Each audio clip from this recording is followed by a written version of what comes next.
හැමෝටම හොඳින් ඇහෙනවානේ? Recording in progress.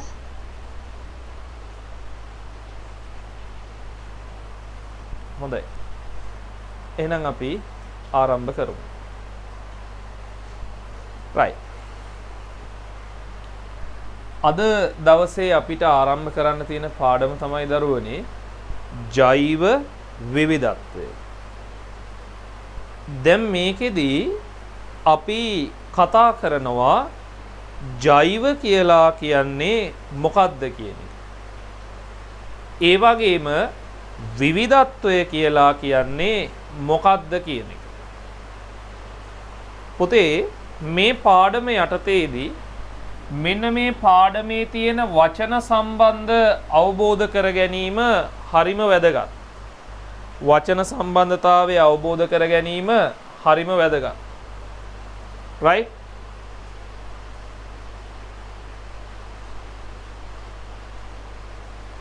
හරි.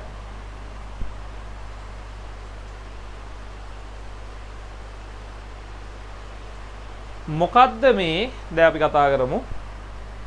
මොකද්ද මේ ජෛව කියලා කියන්නේ? පුතේ ජෛව කියලා කියන්නේ ජීවීන් කියන අර්ථයයි. ජෛව කියලා කියන්නේ ජීවීන් කියන අර්ථය. ඊළඟට විවිධත්වය කියලා කියන්නේ මොකද්ද? පුතේ විවිධත්වය කියලා කියන්නේ ජීවීන් අතර තියෙන වෙනස්කම් කියන එකයි. එහෙනම් ඔන්න ඔයාලට පැහැදිලි වෙනවා ඇති ජෛව විවිධත්වය කියන පාඩම යටතේදී අපිට කතා කරන්න තියෙනවා ජීවීන් ගැනත් ඒ ජීවීන් අතර පවත්නා වූ වෙනස්කම් ගැන. දැන් මන් ටිකක් හයියෙන් කෑ ගහනවා වගේ ඇහෙනවා ඇති. සමා වෙන්න ඒකට. මොකද අපේ පැත්තට හයියෙන් වහිනවා. මේ වටේ පිටේ ඔක්කොම හයියෙන් වහින වෙලාවක තමයි පන්තිය කරන්නේ. කොහොමරි කරගෙන යනවා. right. දැන් එතකොට මේ පාඩමේදී අපි කතා කරන්න යන්නේ ජීවීන් අතර පවත්නා වූ වෙනස්කම්. ජීවීන් අතර පවත්නා වූ වෙනස්කම්. හරි. එතකොට ජීවීන් අතර පවතින වෙනස්කම් මොනවද කියලා දැනගන්න කලින් අපි දැනගන්න ඕන දරුවනේ ජීවීන් කියන්නේ මොනුන්ද කියලා. මොනවාද?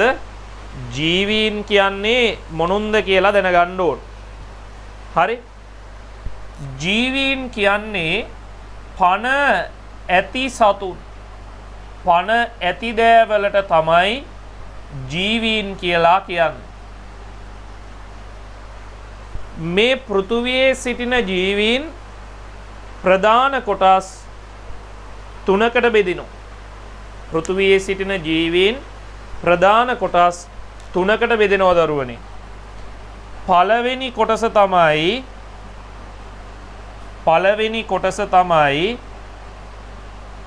ශාක.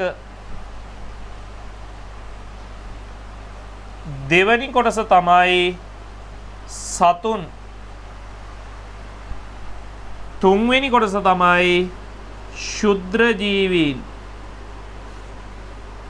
ශාක, සතුන්, ශුද්‍ර ජීවීන්. එතකොට ශාක කියලා කියන්නේ මේ පෘථුවියේ තියෙන සියලුම ශාක වර්ග අපි හඳුන්වනවා ශාක කියන කොටස. මේ පෘථුවිය මත ජීවත් වෙන සියලුම සත්තු අපි ගන්නවා සතුන් කියන කාණ්ඩයට. ඒ වගේම තමයි පෘථුවියේ ජීවත් වන්නා වූ ජීවීන් තවත් ජීවියෙක් මත ජීවත් වෙන්නා වූ අපේ පියවියසට නොපෙනෙන ජීවීන්ට අපි කියනවා ශුද්‍ර ජීවීන් කියලා. මොන ජීවීන්ද? ශුද්‍ර ජීවීන් කියලා. දරුවෙක් ප්‍රශ්නයක් අහනවා සර් මයික් එක ඔන් කරන්නේ නැද්ද කියලා. පුතේ මේ වෙලාවේ මයික් එක ඔන් කරලා ඔයාලා ප්‍රශ්නයක් අහුවොත් මට ඇහෙන්නේ හයියෙන් වහින නිසා. ඒ නිසා මං තව ටික වෙලාවක් දීලා මයික් එක ඔන් කරන්නම්. ඔයාලට මොනවා හරි ඇහෙන්නේ නැතිකමක් තියෙනවා නම් ඔයාලට මොකක් හරි ගැටලුවක් ඇහෙන්නේ නැති කමක් තියෙනවා නම් හොඳ දරුවෝ වගේ ඒ නෙට්වර්ක් ගැටලුවක් හින්දා මේ දවස්වල මේ වහින නිසා නෙට්වර්ක් ගැටලුවක් හින්දා ඔයාලා මොකද කරන්න ඕන? ටක් ගාලා ලීව් වෙලා ආයෙ සම්බන්ධ වෙන්න. ලීව් වුණා සම්බන්ධ වුණා. එතකොට හරි. එතකොට ඒක හරියනවා. පැහැදිලිද? right. හොඳයි. එතකොට අපි මෙන්න මේ ශාක අතර තියෙන වෙනස්කම් ගැන මේ පාඩමේදී කතා කරනවා. සතුන් අතර තියෙන වෙනස්කම් ගැනත් කතා කරනවා. ශුද්‍ර ජීවීන් අතර තියෙන වෙනස්කම් ගැනත් කතා කරනවා. ශාක, සතුන්, ශුද්‍ර ජීවීන් කියන ජාතීන් තුනම ගැන අපි වෙනස්කම් ගැන කතා කරනවා. පැහැදිලිනේ දරුවන්ට හැමෝටම? හරි. දැන් එතකොට මෙන්න මේ ජෛව විවිධත්වය කියන එක ශාක විවිධත්වය කියලා එක කොටසකට බෙදෙනවා. සත්ව විවිධත්වය කියලා තවත් කොටසකට බෙදෙනවා. ශුද්‍ර ජීවීන් අතර පවතින විවිධත්වය කියලා තවත් කොටසකට බෙදෙනවා. ඒ වගේ මෙච්චරක් නෙමෙයි. තව තියෙනවා විවිධත්වයන් ගොඩක්. ඒ කියන්නේ වෙනස්කම් ගොඩක් තියෙනවා. තව බෙදෙනවා ජාන විවිධත්වය කියලා එකක්. තව බෙදෙනවා විශේෂ විවිධත්වය කියලා. තව බෙදෙනවා ජාන විවිධත්වය, විශේෂ විවිධත්වය, පරිසර පද්ධති විවිධත්වය කියලාත් බෙදෙනවා. පරිසර පද්ධති විවිධත්වය කියලාත් බෙදෙනවා. දැන් ඔන්න මම කතා කරගෙන ආපු මුල ඉඳලා කියපු ටික 9ට ඉවර කරන්නම් අද 9ට ඉවර කරන්න. අනිත් දවසේ 6:00ට පටන් අරගෙන 8:00 වෙනකොට ඉවර කරනවා. අද මේ කරදරකාරී තත්ත්වේ නැත්තම් මම හරියටම පටන් අරගෙන හරියටම ඉවර කරනවා. හරි. right. දැන් අපි මුල ටික ආයෙ නැවතත් පැහැදිලි කරමු. අද පාඩම තමයි පුතේ ජෛව විවිධත්වය. ජෛව කියලා කියන්නේ ජීවීන්ට. ඒ කියන්නේ පණ තියෙන උන්ට. විවිධත්වය කියලා කියන්නේ වෙනස්කම් වලට. උන් අතර පවතිනා වූ වෙනස්කම්. එතකොට පණ ඇති එහෙම නැත්නම් ජීවීන් ප්‍රධාන වශයෙන් වර්ග තුනකට බෙදෙනවා. පළවෙනි වර්ගය තමයි ශාක, ඊළඟට සතුන්, ඊළඟට ශුද්‍ර ජීවීන්. ශාක, සතුන්, ශුද්‍ර ජීවීන්. එතකොට ශාක අතර වෙනස්කම් පවතිනවා. ඒකට කියනවා ශාක විවිධත්වය කියලා. සත්තු අතර වෙනස්කම් පවතිනවා. ඒකට කියනවා සත්ත්ව විවිධත්වය කියලා. ශුද්‍ර ජීවීන් අපේ පියවැසිට පෙනෙන්නේ නැති ජීවීන් අතර පවතිනවා වෙනස්කම්. ඒකට කියනවා ශුද්‍ර ජීවීන්ගේ විවිධත්වය කියලා. ඒ වගේම ජීවීන් ජීවත් වෙන පරිසර පද්ධති අතර විවිධත්වයක් තියෙනවා. ඒකට කියනවා පරිසර පද්ධති විවිධත්වය කියලා. ඒ වගේම ජීවී විශේෂයන් අතර පවතින විවිධත්වයක්. ඒකට ජීවී විශේෂ විවිධත්වය කියලා කියනවා. ජීවීන්ගේ ජාන කියලා જાතියක් තියෙනවා. ජාන අතර විවිධත්වයක් තියෙනවා. ඕකට කියනවා ජාන විවිධත්වය කියලා. පැහැදිලිද? right. ඉතින් මේ පන්තියක ඉද්දී ප්‍රධාන වශයෙන් කරන්න ඕන දේ තමයි ඔය එක එක වැඩ කරන්නේ නැතුව හොඳට අහන් ඉන්න එක. ඒක තමයි මේ විද්‍යාව වගේ සබ්ජෙක්ට් එකකට ළමයෙකුට ඔළුවට වැටෙන්න ප්‍රධාන කාරණාව වෙන්නේ. දැන් ගොඩාක් ළමයි මෙතනින් ළමයි නම් ගොඩක් හොඳයි කියලා තුසිත සර් කිව්වා. හරිද? මෙතන ගොඩක් හොඳයි කියලා. ඒගොල්ලෝ හොඳට අහගෙන ඉන්නවා කියන කතාව. ඉතින් මේ පන්තියක ඉද්දි පුතේ ඉස්සෙල්ලාම කරන්න ඕන ඒ පන්තියේ උගන්වන ගුරුවරයා කවුරුන් හෝ කෙනෙකු වේවා හොඳ අවධානයෙන් යුතුව අහගෙන ඉන්න. හොඳ අවධානයෙන් යුතුව අහගෙන ඉන්න. ඒ අහගෙන හිටියාම අපිට ඒ උගන්වන දේවල් හොඳට මනසට උරා ගන්නවා. ඊට පස්සේ පුළුවන් හොඳට මනසට කිඳා බැසපු දේවල් නැවත පාඩම් කරලා මතක තියාගන්න. තේරෙනව නේද කියන දේ? නැවත පාඩම් කරලා මතක තියාගන්න පුළුවන්කම තියෙනවා. හරි. දැන් එතකොට මේ පාඩම මොනවා සඳහාද කරන්නේ කියලා තේරෙන්න ඇති. පාඩම කරන්නේ මොකකටද කියලා. ජීවීන් අතර පවතින වෙනස්කම් හොයාගන්න. දැන් අපි පාඩම ජෛව විවිධත්වය, ජීවීන් අතර විවිධත්වය. අපි පොඩ්ඩක් සමාජයේ තියෙන දේවල් ටිකක් ගැන කතා කරමු. විවිධත්වය. දැන් බලන්න. සමාජයේ ඉන්න මිනිස්සුયો ගැන චුට්ටක් හිතමුකෝ අපි. අපි මේ පාඩමම ගැන තමයි මේ කතා කරන්නේ. සමාජයේ ඉන්න මිනිස්සුયો ගැන හිතමුකෝ. එතකොට මේ සමාජයේ ඉන්න මිනිස්සුયો විවිධාකාරයි. මොනාතින්ද විවිධාකාර? ඔව්. ඒගොල්ලන්ගේ වයසින් විවිධාකාරයි. ඒගොල්ලන්ගේ සිතුම් පැතුම් අතින් විවිධාකාරයි. ඒ වගේම මේගොල්ලෝ අඳින පළඳින විදිහෙන් විවිධාකාරයි. ඒ වගේම තමයි ඒගොල්ලන්ගේ ජාතියෙන් විවිධාකාරයි. දැන් ලංකාව ගත්තාම සිංහල, දෙමළ, මුස්ලිම්, බර්ගර්, මැලේ, හින්දු ඔය වගේ ජාතීන් ගොඩක් ඉන්න රටක් ලංකාව. බහු සංස්කෘතියක් තියෙන, බහු සංස්කෘතික සමාජයක් කියලා කියනවා. එතකොට මේ ඔන්න ඔය විදිහට මිනිස්සුયો එකිනෙකා අතරත් වෙනස්කම් තියෙනවා. ඒ වගේම බලන්නකො ජීවත් වෙන ප්‍රදේශ. දැන් අපේ ප්‍රදේශයේ මම ජීවත් වෙන්නේ කුලියපිටිය. කුලියපිටිය කියන්නේ කුරුණෑගල දිස්ත්‍රික්කයට අයත් වන ප්‍රදේශයක්. දැන් දිස්ත්‍රික් වශයෙන් ගත්තාම පුත්තලම, කුරුණෑගල, මානුවර, ඊට පස්සේ මොනවාද මාතලේ, අනුරාධපුරය, පොළොන්නරුව, යාපනය, වවුනියාව, මුලතිව්, කිලිනොච්චි, ඊට පස්සේ මොනවාද ත්‍රිකුණාමලය, මඩකලපුව, අම්පාර, මාතර, ගාල්ල, හම්බන්තොට, ඊට පස්සේ මොනරාගල, බදුල්ල, යවත්නපුරේ, කෑගල්ල, ඊට පස්සේ කොළඹ, ගම්පහ, කළුතර, විසිපාම කිව්වද? හරිද? විසිපාම කිව්වද? දන්නේ නැහැ. හරිද? එතකොට ওই දිස්ත්‍රික්ක අතරත් ගන්න. ඒ දිස්ත්‍රික්ක අතර ජීවත් වෙන මිනිස්සුයොත් හරි වෙනස්. දැන් ඔය ගාල්ල මාතර පැත්තේ මිනිස්සුයෝ කතා බහ කරන ආකාරයත් වෙනස්. ඒගොල්ලෝ හැමතිස්සෙම මක්කැයි, කෑවෙයි, බිව්වෙයි, එහෙම තමයි ඒගොල්ලන් කතාව. ඔය මගේ කැම්පස් එකේ යාළුවෝ ඉන්නවා. මොකක් හරි දෙයක් ඒගොල්ලන්ට කිව්වහම දැන් අපි යන් ඇත්තද?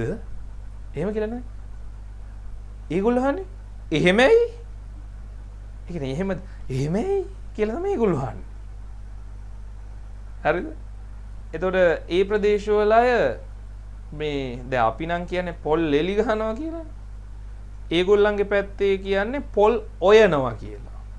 හොයනව නෙමෙයි ඔයනවා. හරිද? එතකොට මේ ඒ වගේ ඔව් අපේ ගමෙත් ඉන්නවා. හරිද? ඉතින් මේ තව ওই වගේ වෙනස්කම් තියෙනවා. ඔය කැම්පස් එකකට ගියාම එහෙම බලාගත්තා. යාළු සෙට් වෙනවනේ වටීම ලංකාවේ. ඒගොල්ලෝ එකතු වුණාම ඒගොල්ලන්ගේ දැන් අපි කියන්නේ සමහර විට කියලානේ. සමහර විට එහෙම වෙන්න පුළුවන්. තව ප්‍රදේශයක කියලා කියන්නේ භාග විට එහෙම වෙන්න පුළුවන් කියලා. ඔව් එහෙම තමයි. දැන් අපි කියන්නේ කතා කරන්න ඔයා කියලානේ. එහෙමනේ. ඇයි ඔයා කතා කරන්නේ නැත්තේ? ඒ වුණා සමහර පැතිවල කියන්නේ මක්කයි ඔයා දොඩන්නේ නැත්තේ. කියන්නේ එහෙම මේ බලන්න මේ ඔන්න මේ ලංකාව මම ලංකා සිටියමක් අඳින එච්චර ලස්සනට නම් බෑ හොඳේ. හරි මේ ලංකාව කියලා හිතන්න. this is ලංකාව. ලස්සනට බෑ මේ තියෙන්නේ අර ත්‍රිකුණාමලේ කියන කොටස. ඊට පස්සේ හොම් පල්ලයට එනවා මේ හරි අර මඩ කලපුව කියලා අපි ගැජට් කෑල්ලක් තියෙනවා. හෝ එනවා.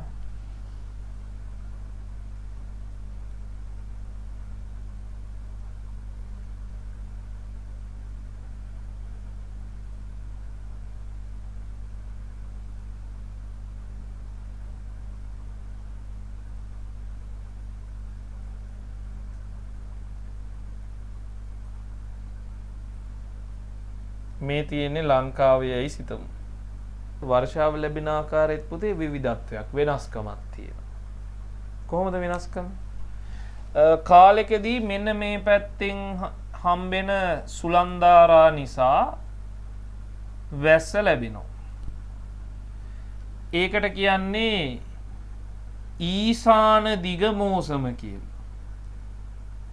ඊසාන දිග මෝසම නිසා අපිට කාලෙකදී ලංකාවේ ප්‍රදේශ කිහිපයකට වැස්ස ලැබෙනවා.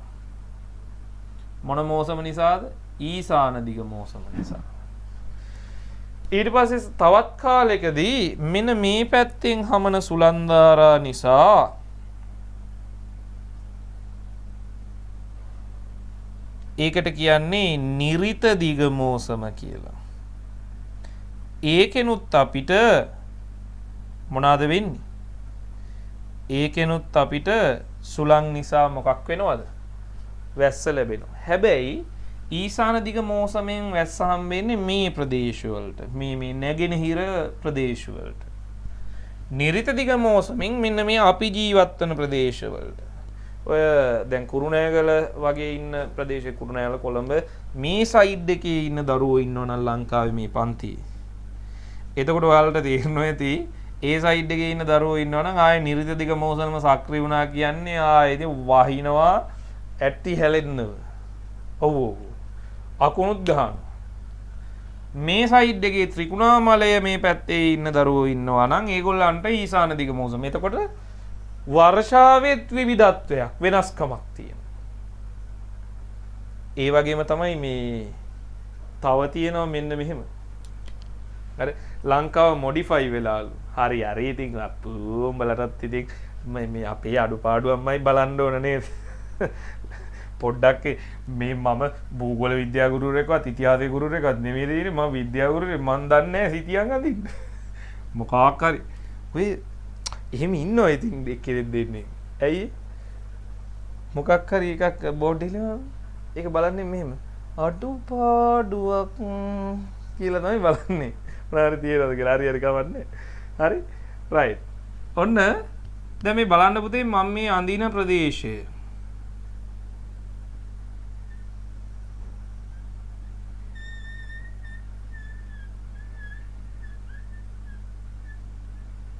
මේ තියෙන්නේ ලංකාවේ වෙරළ ප්‍රදේශය. ඒ කියන්නේ මෙන්න මේ තිත් තියෙන ප්‍රදේශය. එතකොට ඒ හරිය ලංකාවේ කියන්නේ භූගෝලීය කලාප වලින් වෙරළබඩ තැන්න කියලා. මොන තැන්නද? වෙරළබඩ තැන්න. ඒ කියන්නේ වෙරළ ආශ්‍රිතව තියෙන ප්‍රදේශය තමයි මේ. එතකොට ඒගොල්ලන්ගේ තියෙන්නේ වෙරළට සමාන කලා වෙරළේ තියෙන භූගෝලීය පිහිටීම් ටික තමයි වෙරළේ තියෙන්නේ. ඊළඟ මේ මැද කෑල්ලට කියන්නේ අඩ තැන්න. එහෙම නැත්නම් අභ්‍යන්තර තැනිතලාව කියලා. ඊට පස්සේ මේ මැද හරියේ තියෙනවා ඔන්න ඔහම. ඊ මොකක්ද යකෝ ඒ ඇදුර.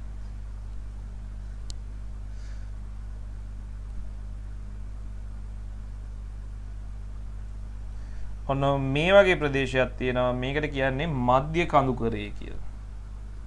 මේ තියෙන්නේ වෙරළබඩ තැන්න. වෙරළබඩ තැනිතලාව. තැන්න කියන්නේ පුතා තැනිතලාවට. මේ තියෙන්නේ අභ්‍යන්තර තැනිතලාව. ඒකට කියනවා අඩ තැන්න කියලා. මං අභ්‍යන්තර තැනිතලාව කියලාම ලියන්නම්. අභ්‍යන්තර තැනිතලාව. ඔන්න හයියෙන් අකුණු ගහනවේ අපිට මේ තියෙන දරුවෝ මධ්‍ය කඳුකරය. මධ්‍ය කඳුකරය. හරි? ඔන්න ඔය ආකාරයට ලංකාවේ භූගෝලීය ප්‍රදේශ ඒ වගේ අතරත් වෙනසක් තියෙනවා. දැන් මේවා ඔය වෙරළබඩ තැන්න සම්පූර්ණ වැලි වලින් සමන්විතයි. අභ්‍යන්තර තැනිතලාව ඒ වගේ මොකුත් කඳුනේ තැනිතලාවක් කැලෑ තියෙනවා. ඊට පස්සේ ගංගා ඇලදොල ඇල තියෙන දොල මේ මොනවද දියැල් දන්නේ.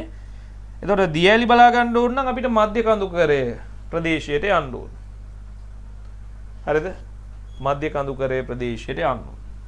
එතකොට ඔයාලට මම මේ මෙච්චර පැහැදිලි කරන්නේ වෙනස්කම් තියෙනවා කියන එක. පැහැදිලිද? වෙනස්කම් තියෙනවා කියන එක තමයි මේ මෙච්චර කිය පැහැදිලි කරන්නේ. තේරුණාද? right. දැන් ඔයාලට දීලා තියෙනවා ටියුට් එකක්. හරි? මං ටියුට් එකේ ස්ක්‍රීන් ෂෙයා එකක් දාන්න. අනේ ආයේ හිර වෙයිද දන්නේ නැහැ, කම්පියුටර් ස්ට්‍රක් වෙයිද දන්නේ නැහැ. එහෙම නොවේවා කියලා ප්‍රාර්ථනා කරගෙන ස්ක්‍රීන් ෂෙයා එක දාමු. right. මේ බලන්නකො දරුවනේ. හරි. හැමෝටම පේනවනේ. බලන්න ජෛව විවිධත්වය හැඳින්වීම කියලා තියෙනවා. යම් පරිසරයක වෙසෙන සියලුම ජීවීන්ද ඔවුන් සමග අන්තර්ක්‍රියා කරන භෞතික පරිසරයද පස වාතයේ ජලය එක්ව ගත් කල පරිසර පද්ධතියක් කියලා හඳුන්වනවලු. පුතේ ඔයාලගෙන් අහනවා විභාගෙට පරිසර පද්ධතියක් කියන්නේ මොකක්ද කියලා. එතකොට ඔයාලා මොනා කරන්න ඕනද? මෙන්න මේ ටික විභාගෙට ලියන්න ඕන. ඔය ටික විභාගෙට ලියන්න ඕන. ඔයාලා මොකද කරන්න ඕනේ? ටික ඔන්නෝම හයිලයිට් කරගන්න. පැහැදිලිද? ටියුට් එක තියෙන අය හයිලයිට් කරගන්න, නැති අය ස්ක්‍රීන් ෂොට් එකක් දැනට ගහගන්න, පස්සේ පුළුවන් හයිලයිට් කරගන්න. හරි? ඊළඟට තියෙනවා දැන් මොකද්ද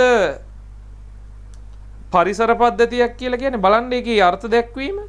යම් පරිසරයක වෙසෙන සියලුම ජීවීන්, කියන්නේ ඔක්කොම ජීවීන්. ඒකයි ජීවීන් කියන්නේ මොනවද පුතේ? ශාකයි, සතුනුයි, ශුද්ධ ජීවීනුයි ඔක්කොම එකතු කරලා අරගෙන ඊට පස්සේ උන් ජීවත් වන පරිසරයයි ඒ ඔක්කොම එකට ගත් කල තමයි පරිසර පද්ධතියක් විදිහට හඳුන්වන්නේ. දැන් උදාහරණයක් විදිහට පරිසර පද්ධතියක් විදිහට අපිට හඳුන්වන්න පුළුවන් කැලයක්. දැන් බලන්න කැලේ ජීවීනුත් ඉන්නවා. ඒ උන් ජීවත් වන පරිසරය පස, ජලය, වාතයනේ පරිසරය කියලා කියන්නේ. ඒවත් තියෙන. එහෙනම් ඒක පරිසර පද්ධතියක් විදිහට ගන්න පුළුවන්. දැන් උදාහරණයක් විදිහට ඔයාලට විභාගෙට දෙන්න පුළුවන් මෙන්න මෙහෙම. පහත දැක්වෙන ඒවායින් පරිසර පද්ධතියක් නොවන්නේ නැත්නම් පරිසර පද්ධතියක් වන්නේ කියලා. හරි? දැන් මට කියන්න වෙන්න මෙහෙම මම මයික් එක ඔන් කරන්න නේද? එතකොට හැමෝටම උත්තර දෙන්න පුළුවන් නේ. හරි? මට ඔව් නෑ කියලා උත්තර දුන්නා නම් ඇති. අතීස්සුවත් ඇති. කවුරුත් මයික් ඔන් කරන්න එපා දැම්මම. තාම එපා. හරි තාම එපා. ඔව් ඉතින් එපා කිව්වම දැම්මම ඔන් කරගෙන දඟලනවා. හරි. එහෙනම් පරිසර පද්ධතිය ඕන් ඉතින් කියන දේ අහන්න ඔෆ් කරනවා. හරි. හොඳට අහගන්න. හදිසි වෙන්න එපා. ඔය ගොඩාක් ළමයින්ට තියෙන හදිසිය. දැන් අද මං හදිස්සි වුණා නම් අද මට පන්ති කරගන්න වෙන්නෙත් නැහැ. හරිද? හදිස්සි වෙලා කිසිම වැඩක් කරන්න බෑ දරුවනේ. අපි මේ වැඩේ කරන්න ඕන හොඳ සිහියෙන් යුතුව. පැහැදිලිද? right. එහෙනම් මේ මොනවාද පරිසර පද්ධතියට අයිති වෙන්නේ? මං බෝඩ් එකේ ලියන්නම්. පරිසර පද්ධතියට අයිති වෙන දේවල් මොනවාද? පරිසර පද්ධතිය කියන එකට අයිති වෙනවා ජීවීන් සහ කියන්නේ ජීවත් වෙන පණ තියෙනෝ උන්ට කියනවා ජීවීන් කියලා.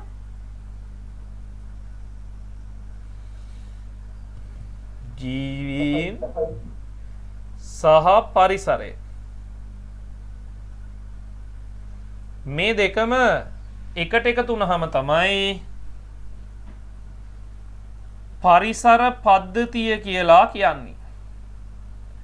ඒ කියන්නේ පණ තියෙන උනුත් ඉන්න ඕන, උන් ජීවත් වෙන පරිසරය තියෙන්නත් ඕන. හරිද? right. පුතේ ඉතින් මේ දැම්මම මයික් ඔන් කරන්න එපා රෙකෝඩින් එකේ. ඊට පස්සේ සූස් ගන්න ඒවා ඔක්කොම හෙනවා. හරිද? ඒ මොනොත් ඕෆ් කරනවා. අර හරියට කියන දේ ඇහුවේ නැත්නම් ඕෆ් කරනවා. හරි. දැන් මට මං අහන ප්‍රශ්න වලට අත උස්සන්න කිව්වහම අත උස්සන්න. පැහැදිලිද? මයික් එක ඔන් කරලා උත්තර දෙන්න කිව්වම උත්තර දෙන්න. අත උස්සන්න කියන ඒවට මයික් එක ඔන් කරලා උත්තර දෙන්නයි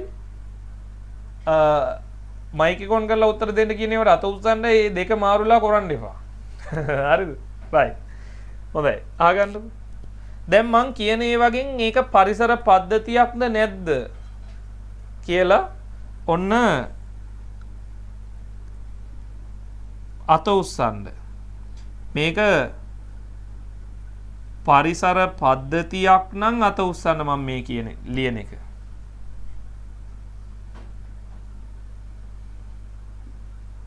යාල වනෝද්‍යානයේ අලි. යාල වනෝද්‍යානයේ අලි පරිසර පද්ධතියක්ද නැද්ද? පරිසර පද්ධතියක් නෙමෙයි. ඔව්. දරුවෙක් කියනවා පරිසර ඔව්.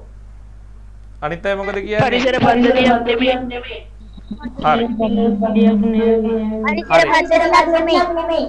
right. හරි. හොඳයි. thank you. ඇති අයියෙන් ඇහෙනවා යාට. හරිද? අයියෙන් ඇහෙනවා මට අඩු ගන්න සවුන්ඩ් එක. මෙතෙන්ට දඩි විඩි ගාලා ඇහෙනවා. ඔයාලා හොඳයි උත්තර දෙන එක එහෙම.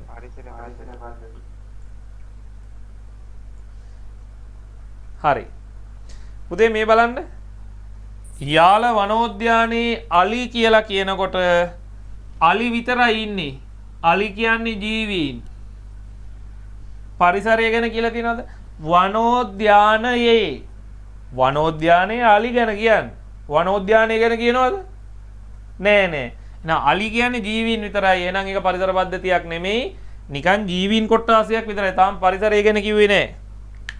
බලන්න මේ දෙවෙනියට කියන එක පරිසර පද්ධතියක්ද නැද්ද කියලා කියන්න මට. පොකුණක් පරිසර පද්ධතිය. පරිසර පද්ධතිය.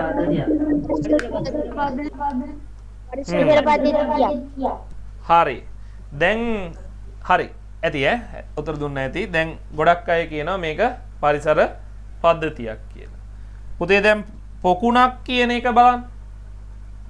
පොකුණේ මාළු ඉන්නවා. ගෙම්බෝ ඉන්නවා. ගෙම්බෝ වගේම ගෙම්බියොත් ඉන්නවා. හරිද? ඒ වගේම තමයි මොනවාද? තව ජලජ ජීවීන්, දියනයි එවුම් මෙවුම් ඉන්නවා. ජීවීනුත් ඉන්නවා. ශාක විදියට නිල්මාණය ලැබෙම ඒවත් ජීවීන්. ඒ වගේම ජලය, වැලි, මඩ ඒ උන් ජීවත් වෙන පරිසරයක් තියෙනවා. ආන් එතකොට ජීවී සහ අජීවී පරිසරය දෙකම එකතු වෙලා ඕම් පරිසර පද්ධතියක් හැදෙනවා. දැන් දරුවන්ට තේරුණානේ පරිසර පද්ධතිය කියන්නේ මොකක්ද කියන එක. ජීවීනුයි අජීවීනුයි දෙකම එකතු වුනහම තමයි පරිසර පද්ධතිය කියන එක. කියන්නේ ජීවීනුයි පරිසරයයි දෙකම එකතු වුනහම තමයි පරිසර පද්ධතිය නිර්මාණය වෙන්නේ. හරි? right. ඔන්න මං ස්ක්‍රීන් ෂෙයා එක නැවත දාන්නම්. හොඳට බලන්න. හරි? බලන්න දරුවනේ විවිධ පරිසර පද්ධතිවල වෙසෙන සතුන් හා ශාක විවිධ වේ. ඒ කියන්නේ පරිසර පද්ධතිවල ඉන්න සත්තුයි ශාකයි වෙනස්ලු. එම පරිසර පද්ධතිවල භෞතික පරිසරයේද දේශගුණික සාධක දෙකිනෙකට වෙනස්. ඒ කියන්නේ පුතේ මෙන්න මේකයි. දැන් උදාහරණයක් විදිහට අපි ගමු ඔන්න විල්පත්තු වනෝද්‍යානය කියලා. විල්පත්තු වනෝද්‍යානයේ වියලි කාලගුණයක් සහිත ප්‍රදේශයක තියෙන්නේ. ඒතර ඒකට නිතරම වහින්නේ කූඩැල්ලෝ එවුම් මෙවුම් කකුල් වල එල්ලෙන්න එන්නේ නැහැ. නමුත් සිංහරාජ වගේ වනාන්තරයක් නිතරම වහිනවා. ඉතින් සිංහරාජ බලන්න යනවා කියන්නේ ඉතින් කූඩැල්ලෝ එල්ලෙනවාම තමයි කකුල් වල. අනිවාර්යෙන් සිංහරාජ බලන්න යනවා නම් කවුරු හරි දිග කලිසමක් ඇඳලා ඊට පස්සේ බූට් දෙකක් එහෙම දාගෙන යන්න හොඳට උසට. ඊට පස්සේ කවුඩැල්ලෝ එල්ලෙනවා ටිකක් අඩුයි. අනික තමයි සිංහරාජ වනාන්තරය ඇතුලේ තියෙන හරි ලස්සන දියවුල්පත්. මීහරක් වගේ ඒවට පැනලා නාන්න යන්න එපා ගිලිලා එහෙම කූඩැල්ලෝ නාය දිගේ යනවා. ගිහිල්ලා අර නාස්පුවරේ උඩට කටු දෙක ගහගෙන ලේ බොනවා. ඊට පස්සේ නහය ඇතුළට අඬුවක් වගේ එකක් දාලා තමයි කූඩැල්ලව ඇදලා ගන්න වෙන්නේ. හරි සනීපයි. එහෙම කරනකොට. right? ඒකින්ද දේශගුණික සාධක වෙනස්. මෙලෙස පරිසර පද්ධති අතර පවතින විවිධත්වය පරිසර පද්ධති විවිධත්වය කියලා හඳුන්වනවලු. ඒ කියන්නේ පුතේ මෙහෙමයි. කවුද මේ ඉස්කෝලේ ක්ලාස් එකේ රෙකෝඩ් එක දානවා හැමෝටම රෙකෝඩ් එක දානවා බය වෙන්න එපා. හරි. දැන් මේ බලන්න. ඔන්න දේශගුණික සාධක එකිනෙකට වෙනස්. දැන් එතකොට විල්පත්තු වනෝද්‍යානයයි යාල වනෝද්‍යානයයි කියන දෙක එකිනෙකට වෙනස්. ඇයි ඒ පරිසර ඒගොල්ලොන්ගේ පිහිටන පරිසර සාධක. දැන් උදාහරණයක් විදිහට මේ මිතා ට්‍රිප් එකක් යනවා අනුරාධපුරේ. මොකද්ද අනුරාධපුර පොළොන්නරු පැතිවල. නිතරම වතුර තිබහයි. හරිද? නිතරම වතුර තිබහයි. ඇයි දරුවෝ නිතරම වතුර තිබා? ඇයි යන්නේ රස්නේ දාඩිය දානවා. දාඩිය පිහ ඉන්නේ. ඒ වගේ පැත්තක ට්‍රිප් එකක් ගියාම. නුවරඑලි ට්‍රිප් එකක් යනවා. වතුර තිබහනවද? නැහැ.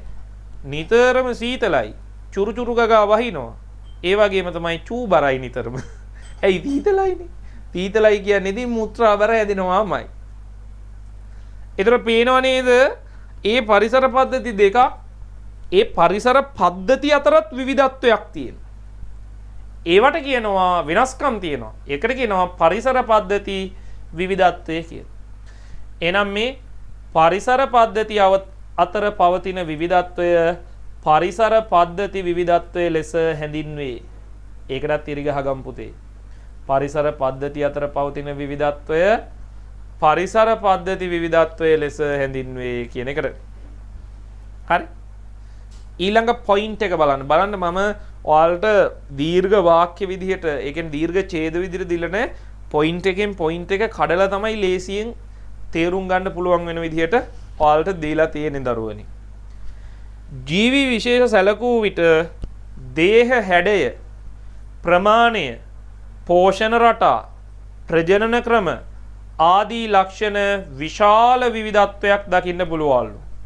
ඒ කියන්නේ පුතේ දේහ හැඩය එක එක සයිස් එකේ ජීවීන් ඉන්නවා. ප්‍රමාණය එක එක හැඩේ ජීවීන් ඉන්නවා, ප්‍රමාණයේ ජීවීන් ඉන්නවා. පෝෂණ රටා සමහර ඒවුන් මස් කනවා විතරයි. සමහර ඒවුන් ශාක වර්ග කන්නේ. සමහර ඒවුන් මොනවද? දේ වර්ග දෙකම ආහාරය කරන පෝෂණ රටා වෙනස්. ප්‍රජනන ක්‍රම සමහර ඒවුන් පැටව් බිහි කරනවා. සමහර ඒවුන් බිත්තර වලින් පැටව් වෙනවා. සමහර ඒවුන් මොකද කරන්නේ?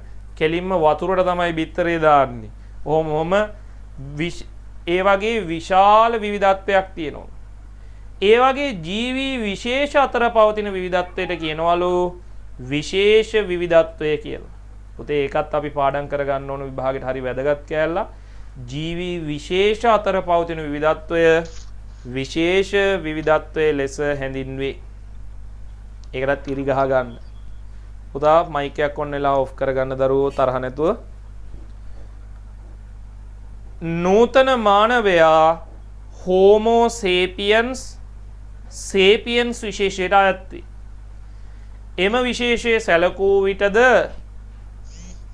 එවුන්ගේ එක අතර පවා විවිධත්වයක් තියෙනවලු. ඒ කියන්නේ උන්ගේ දැන් බලන්න අපේ නූතන මානවයා ගත්තාම, ඒ කියන්නේ අපි හරිද? අපි ගත්තාම දරුවනේ මොකක් වෙනවද?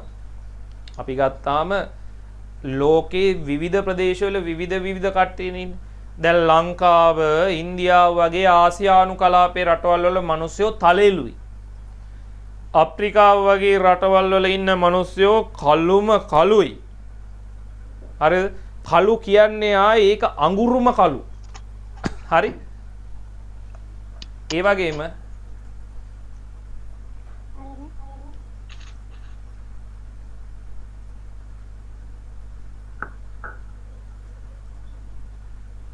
පුතා ඉතින් මේ ඔයාලා මයික් ඕෆ් කරගන්න නෑනේ.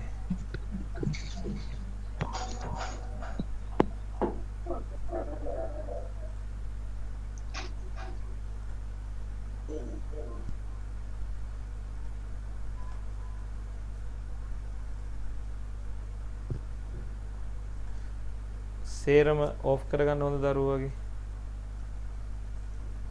හරි. නැත්තම් ඔක පන්තියේ කරගෙන යනකොට බාධාවක් වෙනවා. උත්තර දෙන වෙලාවට විතරක් මම ඔන් කරන්නම්. හරි. right. ඊළඟ බලන්නකො. දැන් ඒ වගේ ප්‍රදේශවල ඉන්න මිනිස්සුયો මං එන්නම් බෝඩ් එකට. හරිද? ඒ වගේ ප්‍රදේශවල ඉන්න මිනිස්සු කළුම කළුයි. ඒ වගේම අර හිම වැටෙන රටවල් වල ඉන්න මිනිස්සු එංගලන්තය, රුසියාව, ඇමරිකාව, කැනඩාව වගේ රටවල් වල ඉන්න මිනිස්සු ඒගොල්ලෝ සුදුම සුදුයි. සුදු කියන්නේ සමහර අය හාෆ් සීට් කොලයක් වගේ සුදුයි.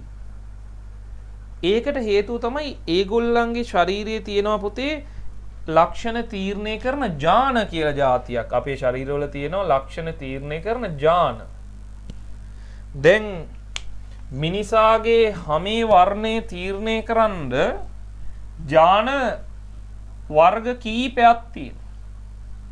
දැන් උදාහරණයක් විදිහට අපේ ඒ කියන්නේ ලංකාව ආසියානුකරේ රටවල් වල මිනිස්සෙයින්ගේ හැමේ වර්ණය තීරණය කරන්න තියෙන්නේ තලෙලු කියන ලක්ෂණයට අදාළ ජානේ.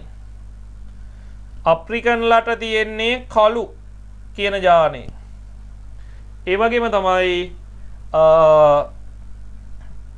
එංග්ලන්ඩ් ඇමරිකන්ලට තියෙන්නේ සුදු කියන ජානේ. එතකොට මේ විදිහට එකම විශේෂය දැන් මනුස්සයා කියන්නේ මනුස්ස විශේෂය තුලත් විවිධත්වයක් තියෙනවා. වෙනස්කම් තියෙනවා. ඒ වෙනස්කමට කියනවා දරුවෝ ජාන විවිධත්වය කියලා. දැන් මේ විවිධත්වය කියන එක තමයි අද දවසේදී අපි ප්‍රධාන වශයෙන් සාකච්ඡා කරන්නේ. ඊළඟ දවසේ මේ පාඩම ඉවර කර බලන්න. ජීවි විශේෂයක් තුල පවතින මෙම වෙනස්කම් ජාන විවිධත්වය ලෙස හැඳින්වේ. ඊළඟ දිනවා පරිසර පද්ධති විවිධත්වය, ජීවි විශේෂ විවිධත්වය, ඔවුන්ගේ ජාන අතර විවිධත්වය සියල්ලම එකතු කරලා ගත්තාම තනි නමක් කියනවලු ජෛව විවිධත්වය කියලා. ඒකටත් දරුවනේ ඉරි ගහ ගන්න හොඳ දරුවෝ වගේ. ජෛව විවිධත්වය කියලා කියනවලු. එනම් පුතේ ජෛව විවිධත්වය කියලා කියනවලු. මොකක්ද ජෛව විවිධත්වය කියලා කියන්නේ? ඔය සියලුම විවිධත්ව සියල්ලේම එකතුව තමයි ජෛව විවිධත්වය. පැහැදිලිනේ? හරි. බලන්න ජෛව විවිධත්වයේ වැදගත්කම කියලා එකක් දීලා තියෙනවා. අපි එකින් එක පැහැදිලි කරගන්නවා. ඉස්සෙල්ලාම අපි කියවමු. බලන්න පළවෙනි එක. පරිසර පද්ධතියේ යහපැවැත්ම හා ස්ථායීතාවයේ ඉහළ යන. මොකක්ද අප්පා ඒ කිව්ව කතන්දරේ? යහපැවැත්ම කියන්නේ නම් ලස්සනට පවතිනවා කියන එක වෙන්න ඇති. ස්ථායීතාවයේ ඉහළ යනවා. මම ඔයාලට පොඩි කතාවක් කියන්නම්. පොඩි කතාවක්. හොඳට අහගන්න. ඔය ඇමරිකාව කියන රටේ මීට අවුරුදු 100කට විතර කලින් මීට අවුරුදු කීයකට විතර කලින්ද 100කට විතර කලින් හිටියා ඒක ප්‍රදේශ බාර දෙනවා ඇමරිකාවේ සාමිවරු කියලා කොට්ටාසයකට. සාමි දැන් අපේ ඔය දෙමළ අයටත් ඔය පුරුද්ද තියෙනවනේ නෑ ශාමී කියන ඒ කියන්නේ ස්වාමියා කියන එක. හරිද? ඇමරිකාවේ ඉස්සර හිටියා මේ සාමිවරු කියලා කොට්ටාසයක්. සාමිතුමා කියන කොට්ටාසය. ඒ කියන්නේ මේ ප්‍රදේශයේ පාලකයා තමයි එයා. ඔය එක ප්‍රාන්තයක සාමිවරයෙක් හිටිය ප්‍රදේශයක දරුවනේ තිබිලා තියෙනවා මහ විශාල කැලයක්. ඒ කැලය අක්කර 5000යි. අක්කර 5000ක කැලයක් තිබිලා තියෙනවා. 5000ක විතර කැලයක්. ලොකු කැලයක් අක්කර 5000ක් කියන්නේ. මේ ලංකාවේ තියෙන කැලවල් වගේ නෙමෙයි ඉතින් නේද? ලොකු කැලයක්. හරි? ඉතින් මේ කැලේ ඉන්නවා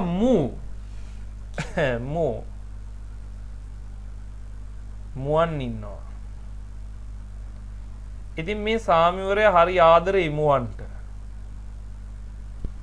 මොකද කරන්නේ? ඉතින් ජීවත් වෙනවා ඔය තනකොළ කකා.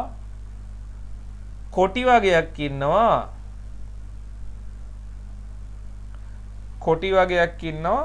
මේ මුවන් වල්ලගෙන කනවා. දැන් එතකොට ඒ සාමිවරයා හිතුවා මේ ශාක තියෙන පද්ධතිය මොකක් වෙන්න ඕනද? මේ ශාක තියෙන ප්‍රදේශේ මුව විතරක් හිටියාම ඇති. කොටි ඉන්න ඕනේ. කොටි හිටියොත් එහෙම මොකක් වෙනවද? මේ මුවන්ගේ තියෙන ලස්සන නැතුව යන. පැහැදිලිද? මුවන්ගේ තියෙන ලස්සන නැතුව වෙන උන් මරාගෙන කනවා. ජරා කොටි උන් මරන්න ඕන කියලා. සාමිතුමා ඒ ප්‍රදේශයේ ඉන්න දඩයක්කාරයන්ව කැඳවලා කිව්වා සියලුම කොටි ටික මරපල්ලා මරණ එක කොටියට ඩොලර් 100 ගානේ දෙනවා. ඒ දවස්වල ඩොලර් 100ක් කියන්නේ ලොකු ගාණක්. හරි. ඉතින් සාමිවරයා මොකද කරේ? දඩයක්කාරයෝ ලව්වා සියලුම කොටි ටික මැරෙව්වා. දැන් කොටි නෑ. දැන්තර සාමිවරයා හිතුවා හරි. දැන් හරි. දැන් මුවන්ට නිදහසේ ඉන්න පුළුවන් වෙයි. දැන් මුවන්ට නිදහසේ ඉන්න පුළුවන් වෙයි කියලා සාමිවරයා හිතුවා. හැබැයි ඇත්තට මෙහෙම නෙමෙයි උනේ. දැන් වෙනදනම් අලුතෙන් ජීවියෙක් අලුතෙන් මුව පැටියෙක් දෙන්නෙක් ඒ මුව රංචුවේ බිහි වෙනකොට කොටි එකතු වෙලා මොකද කරන්නේ? රංචුවේ ඉන්න දෙතුන් දෙනෙක් අල්ලගෙන කනවා. එතකොට දැන් මේ බලන්න මෝ 100ක් හිටියන රංචුවේ අලුතෙන් පැටව 3 දෙනෙක් එනකොට තවත් 3-4 දෙනෙක් ආහාරයෙන් කාලා අඩු වෙනවා. එතකොට 3 දෙනෙක් එකතු වුණා. හරිද? එතකොට 103යි ආය 4 දෙනෙක් අඩු වුණා. එතකොට 99. එතකොට හැමදාම ඔය විදිහට එකම ගාණක් නේ තියෙන්නේ රංචුවේ. ගොඩාක් වැඩි වෙන්නේ. දැන් කොටි නැති නිසා මැරෙන්න එකෙක්වත් නැහැ. පැටව ගහනවා ඉවරයක් නැතුව. දැන් ඊට පස්සේ මේ විදිහට මුව රංචුව ලොකු වෙලා අන්තිමට ඒ මුව රංචුව මේ කැලේ සයිත් එකටම ලොකු වුණා. කෙටි කාලයක් ඇතුළත ලොකු. ඊට පස්සේ මොකද වෙන්නේ? මුවන්ට කණ්ඩ ආහාර නැහැ. හරිද? දැන් තනකොළ ගහටත් ෆයිට් එක. තෝ එහෙම ඔය තනකොළ ගහ කන්නේ මම මේක කන්නේ කියලා එහෙන ආහාර සඳහා තරංගය. අන්තිමට මේ බිම තියෙන සියලුම තනකොළ ලෙල්ලටම කාලා ඉවර කරා උන් ටික එකතු වෙලා. දන්නවනේ මෝ කණ්ඩ ගත්තාම ලේව කකා. ඊට පස්සේ උන්ට කන්න දෙයක් නැහැ. ඊට පස්සේ මෙහෙම බෙල්ල දික් කරලා පුළුවන් විදියට කෑවා. දැන් කන්න දෙයක් නැති හින්දා මේ මෝ ටික මොකද කරේ?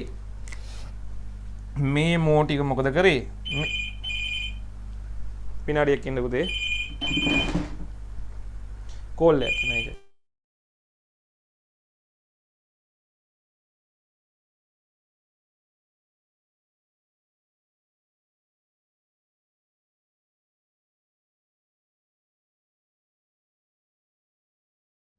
බලන්නකො මේ පන්තියක් අස්සේ මේ කෝල් එකක් එනවා. SLT මොබිටෙල් විසින් මොකක්ද එකක් දිනා ගන්න. උන්ගේ අපි දිනාගෙන හරියන්නේ. ඉතින් මේ වැඩේ කියන්නේ ඊට පස්සේ පුතා මේ මෝ ටික මොකද කරායේ? ඛණ්ඩ දෙයක් නැති හින්දා ගහේ මේ උන්ගේ උසට තියෙන පොතු කාලා දැම්මා. ගහ වටේටම පොත්ත කාලා දැම්මා. මතක තියාගන්න ගහ වටේට පොතු වලල්ලක් අයින් කරොත් එහෙම මොකක් වෙනවද? ටික කාලයක් යද්දි ගහ මැරෙනවා.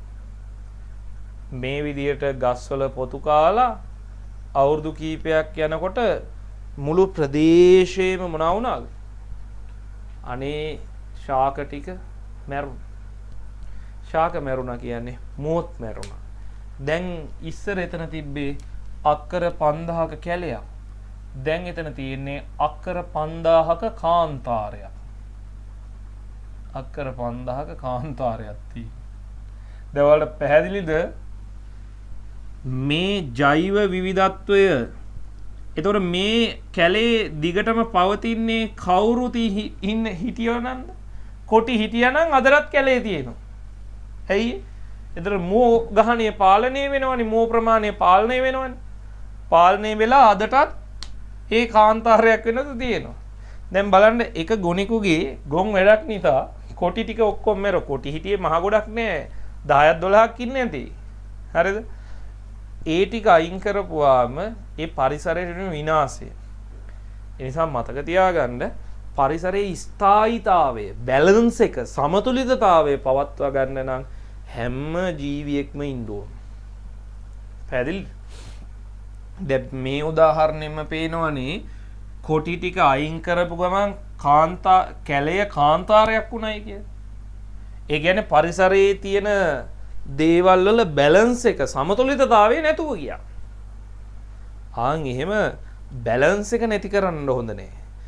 ජෛව විවිධත්වයේ වැඩි වෙන්න පරිසරයේ බැලන්ස් එක වැඩි වෙනවා. කියන්නේ පරිසර පද්ධතිය ස්ථායීව පවතිනවා. අන්න ඒකයි. දැන් ඔයාලා හිතන්නකෝ ඔයාලා ප්‍රදේශයේ ඉන්නවා කියලා දැන් ඔය මොනවාද ඉන්දියාවෙත් ඔය වැඩේ වේගෙන ආවා. ඉන්දියාවෙත් මොකද කරේ? ඉන්දියාවේ හිමාලය ඉන්දියාවේ හරියට ඉන්න ව්‍යාග්‍රයෝ කොටින්ට වඩා ලොකු සයිස් එක. උන්ට කන්න දෙයක් නැති වුණාම උන් ගම් වදිනවා.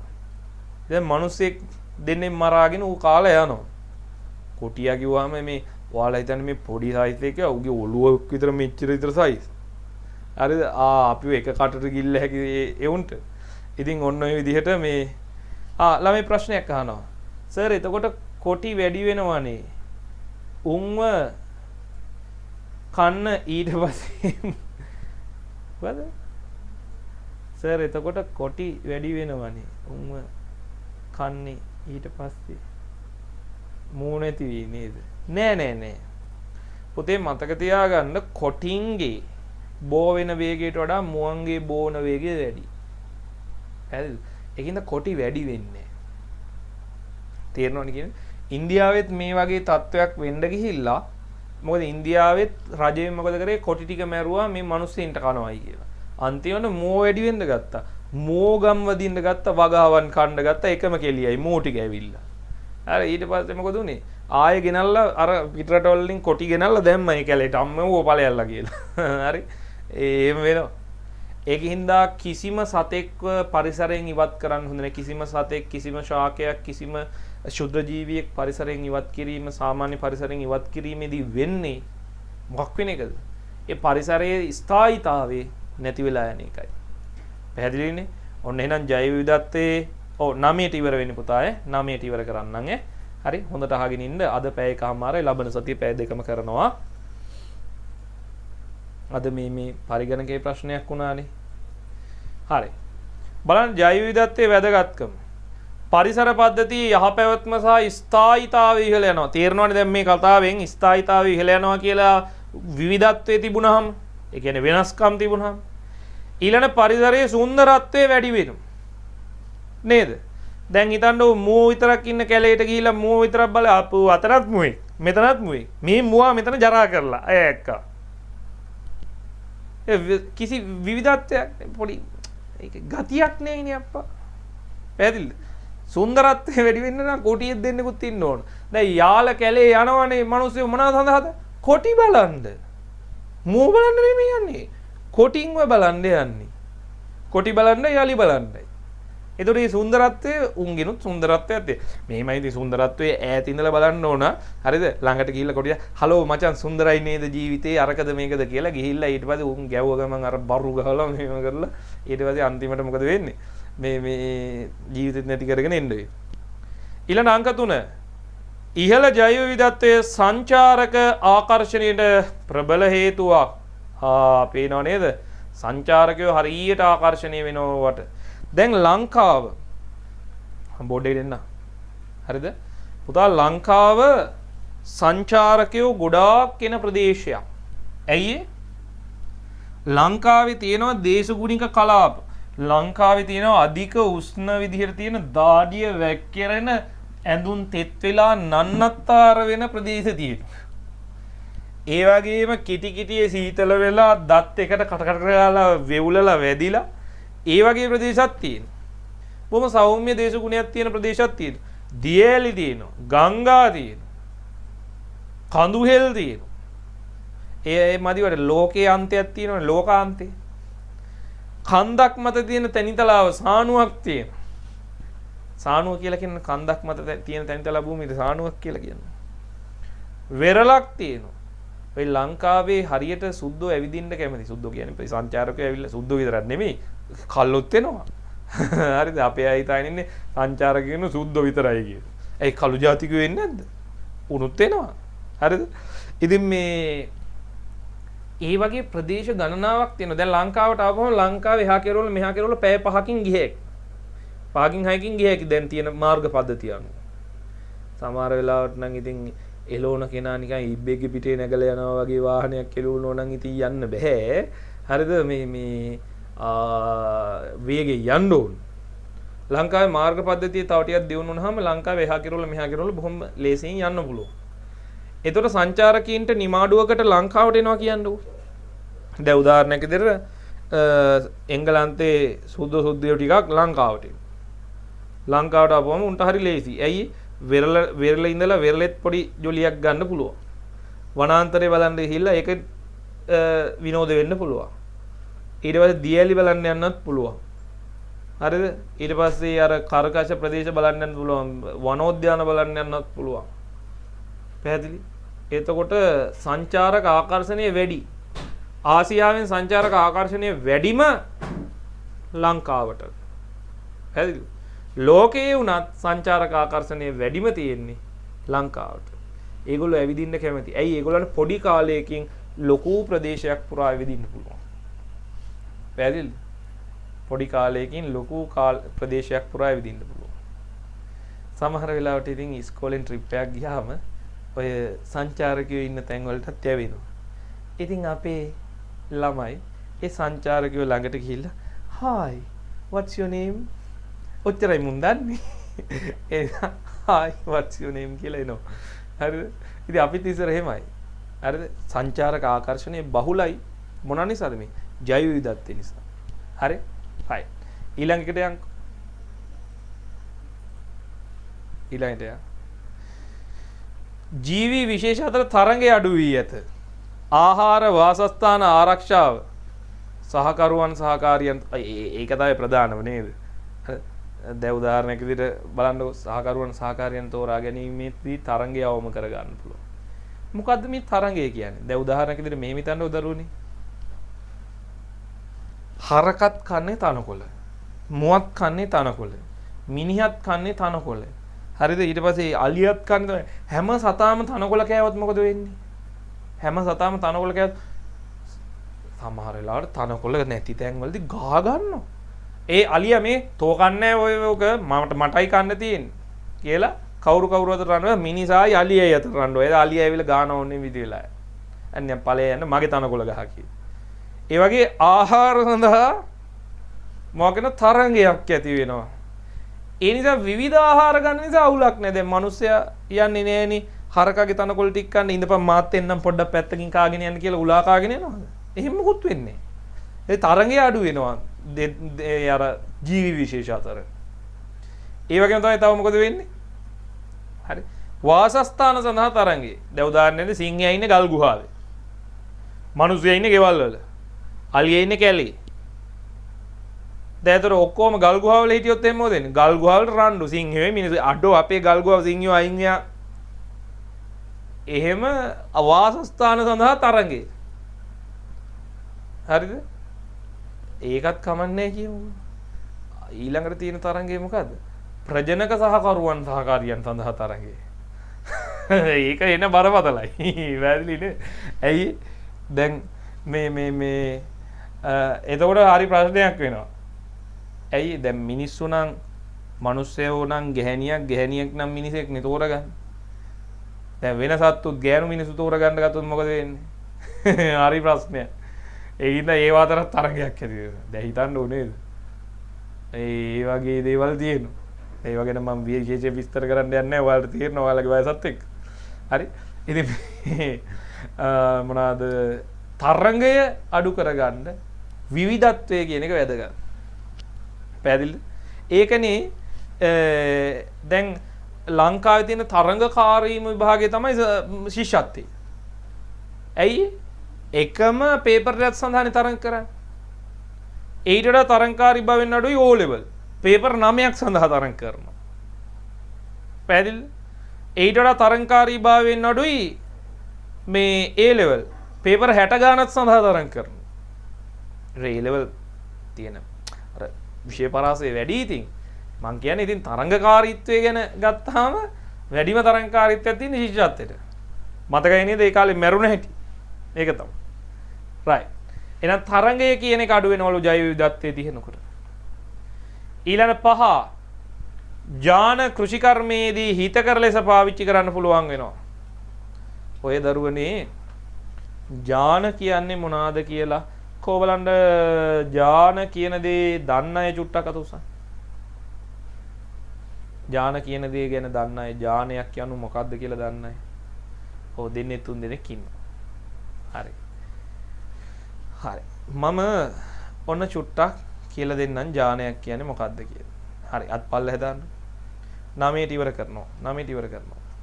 හරිද? හොඳට අහගන්න. right. ඊට පස්සේ මේ පාඩම ඉතුරු ටික ඊළඟ දවසේ කරනවා. ඉතුරු දවසෙත් සම්බන්ධ වෙන්න පුළුවන් හැමෝටම. හරි. යාළුවන්ටත් කියලා ඔයාලා පන්තියට සම්බන්ධ කරගන්න හොඳ දරුවෝ වගේ. අද දවසේ වගේ වෙන්නේ නැති වෙයි මම මේකේ පරිගණකයේ තියෙන අවුල හදා ගන්න. right. ඥානයක් කියලා කියන්නේ මේකයි. හරිද? ඔය පරම්පරාවෙන් පරම්පරාවට ලක්ෂණ යනවනේ. මොනවාද ලක්ෂණ? දැන් තමන් බැලුවොත් තමන් ගාව තියෙනවා තමන්ගේ අම්මගේ පරම්පරාවේ ලක්ෂණ ටිකක්. ඒ වගේම තමන්ගේ තාත්තගේ පරම්පරාවේ ලක්ෂණ ටිකකුත් තියෙනවා.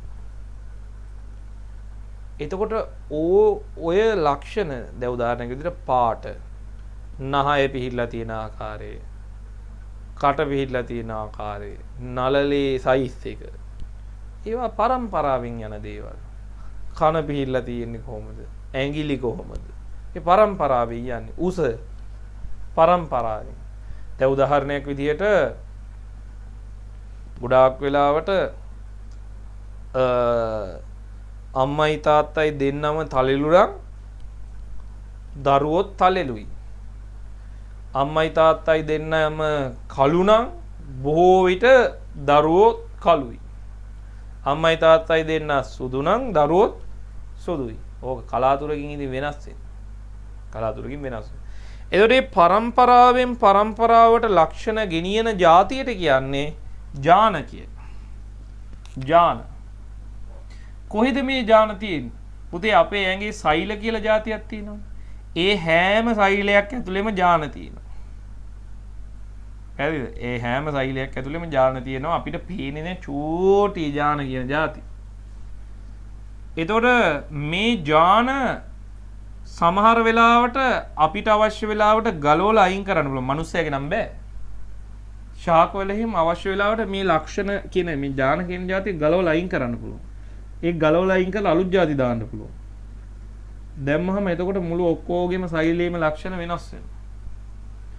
දැන් උදාහරණයක් විදිහට තියෙනවා කියලා හිතන්නකෝ ශාකවල ඥාන සෙට් එකක්.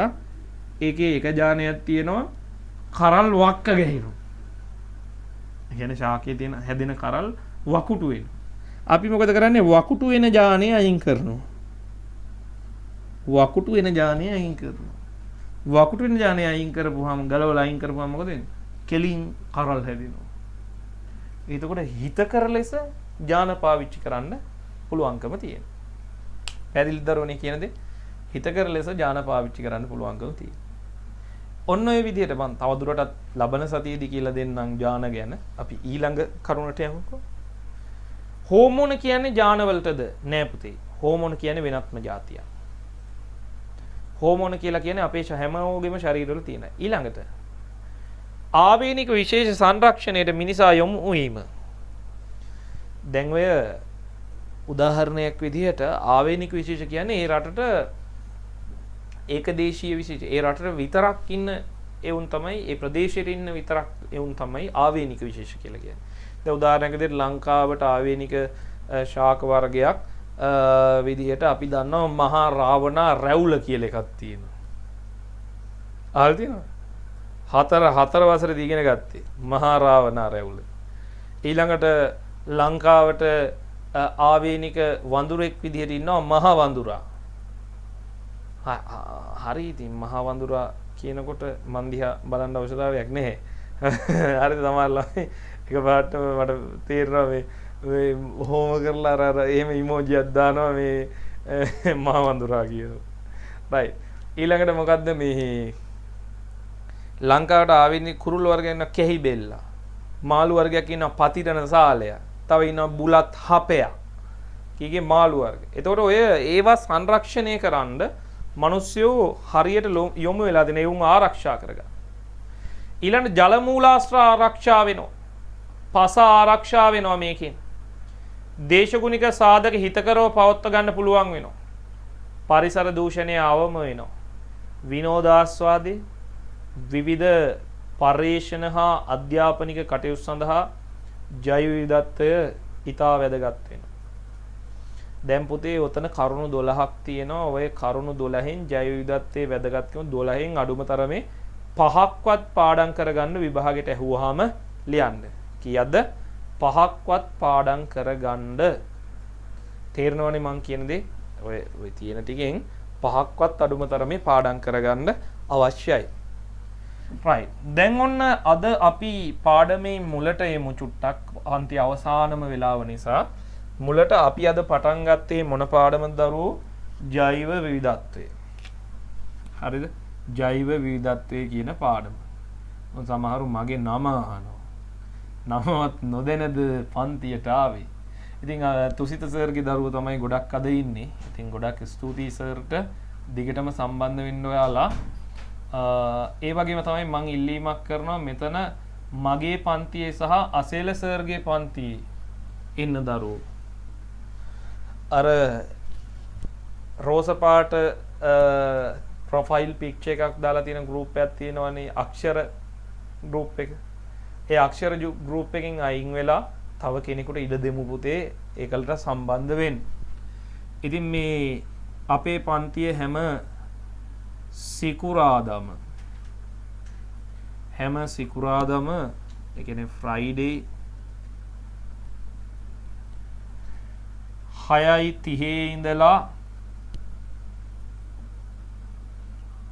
8:30 දක්වා තමයි දරුවනේ පවත්වන්න ලෑස්ති කරලා තිබ්බේ.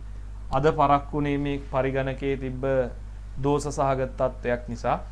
හරි. ඒ වගේම තමයි මෙන්න මේ නමෙන් මගේ තියෙනවා YouTube channel එකක්.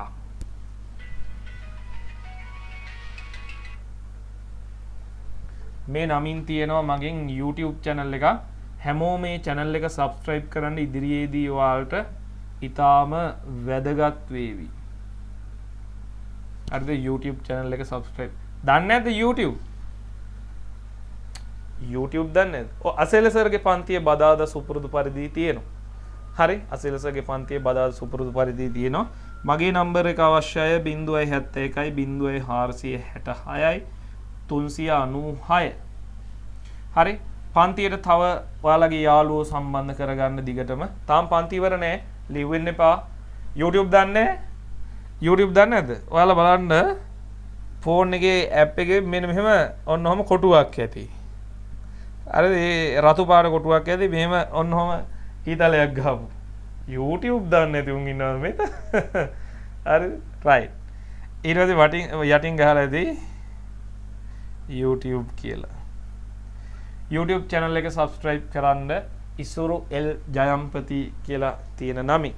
ඉතින් ඔයාලට එකෙන් තව අධ්‍යාපනික කටයුතු සඳහා ගොඩාක් වැදගත් වේවි ඉදිරියේදී. ඉතින් අපි මේ වැඩසටහන විභාගය දක්වාම කරගෙන යනවා. මම තුසිත සර්, අසේල සර්, ඊට පස්සේ ඉංග්‍රීසි වලට සුරේෂ් දිල්ෂාන් සර්, ඊට පස්සේ එතනින් ගියාම මොනවාද තව ඉතිහාසයේ පන්තියකුත් තියෙනවා. ඒවටත් පුළුවන් අය සම්බන්ධ වෙලා පන්ති කටයුතු කරගෙන යන්න. හරි. දැන් අද අපි කරපු ටික මුල ඉඳලා පොඩි රිවයිස් එකක් දාමු අවසාන විනාඩි 5. හරි.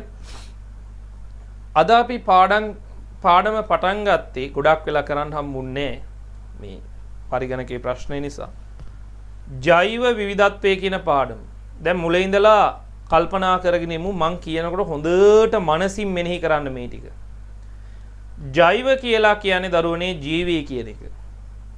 විවිධත්වය කියලා කියන්නේ වෙනස්කම් කියන එක. එහෙනම් ජෛව විවිධත්වය කියලා කියන්නේ ජීවීන් අතර පවතිනා වූ වෙනස්කම්.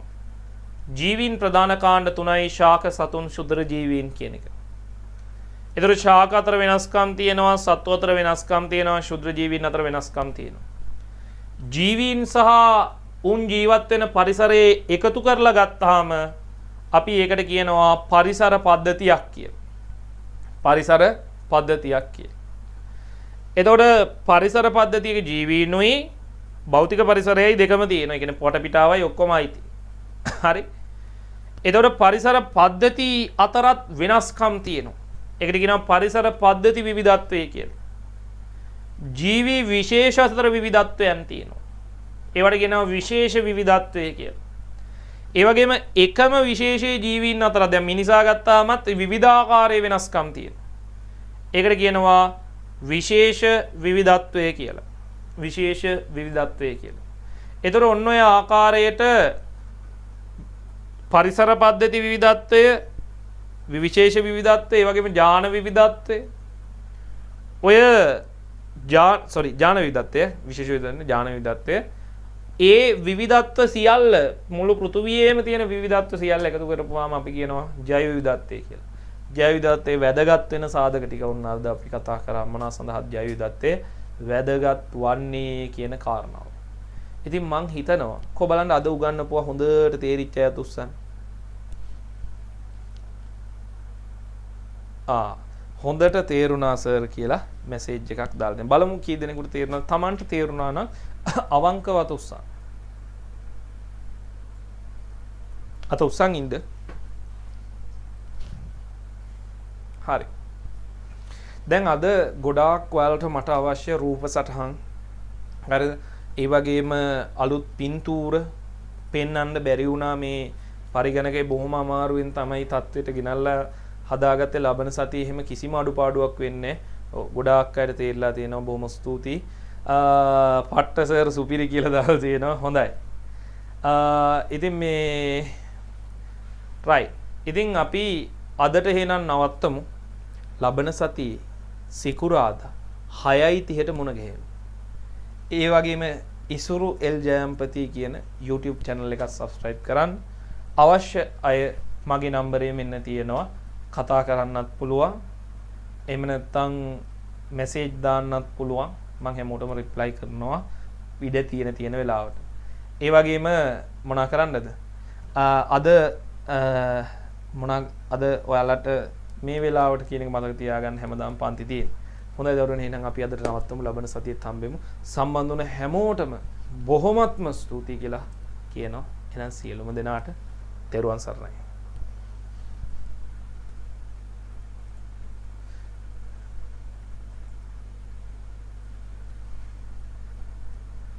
ප්‍රශ්න තියෙනවා නම් අහන්න.